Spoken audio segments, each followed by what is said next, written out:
Hello everyone, কেমন আছেন সবাই? আশা করি সবাই ভালো আছেন।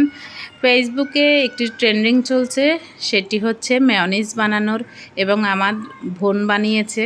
তো চিন্তা করলাম আমি নিজেও একটু ট্রাই করে দেখি।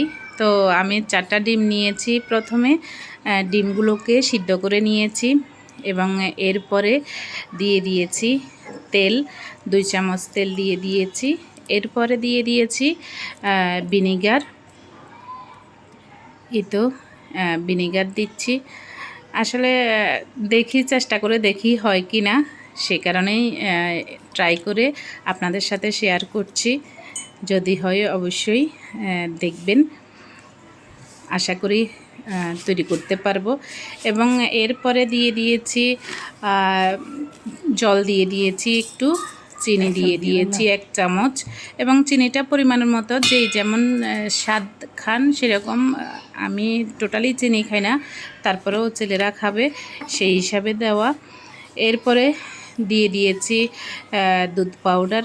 আসলে দুধ পাউডারের পরিমাণটা একটু বেশি হলেই মনে হয় এটার ইয়েটা একটু বেশি ভালো হয় আমার মনে হচ্ছে।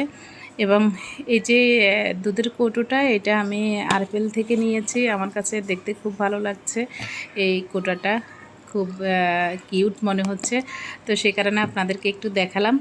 এবং এরপরে দিয়ে দিব লেবুর রস। লেবুর পরিবর্তে ভিনেগার দেওয়া যায়, আবার তাও একটু আমি দিয়েছি। এবং সাথে দিয়েছি গোলমরিচের গুঁড়ো।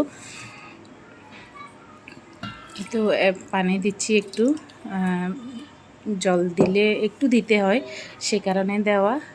আর ভিনেগার দিয়ে দিয়েছি, তারপরে একটু লেবু দিচ্ছি। যে আমার বোনকে জিজ্ঞাসা করলাম যে লেবু দিব কিনা ভিনেগারের পরিবর্তে, তো লেবুর পরিবর্তে ভিনেগার দিয়েছি। তো বললো যে একটু দিলে ভালো লাগবে, তো সেই জন্য দিয়ে দিয়েছি। এবং এখনই তৈরি করব ও যেই এবং আমার মনেই ছিল না লবণ দেওয়ার কথা, একটু লবণ দিতে হবে। তো এই তো এখানে তৈরি করে ফেলতেছি, অর্থাৎ ব্লেন্ডারে তৈরি করে নিচ্ছি। এবং ব্লেন্ড করে নিতে হবে আপনাকে, 3-4 মিনিট ধরে ব্লেন্ড করতে হবে। এই তো আমাদের তৈরি হয়ে গেছে সেই মেয়োনিজটা, এবং আশা করি খুব ভালো লাগবে। আমি আরেকটু ব্লেন্ডারটা আরেকটু চালিয়ে নেব, মনে হচ্ছে যে আরেকটু হলে ভালো হয়। তো সে কারণে আরেকবার দিয়ে নিচ্ছি, যে দেখি আরেকটু ইয়ে হয় কি না। তো আবার করে নিয়েছি, এবং একদম দেখতে খুব ভালো লাগছে। এই তো তৈরি হয়ে গেছে।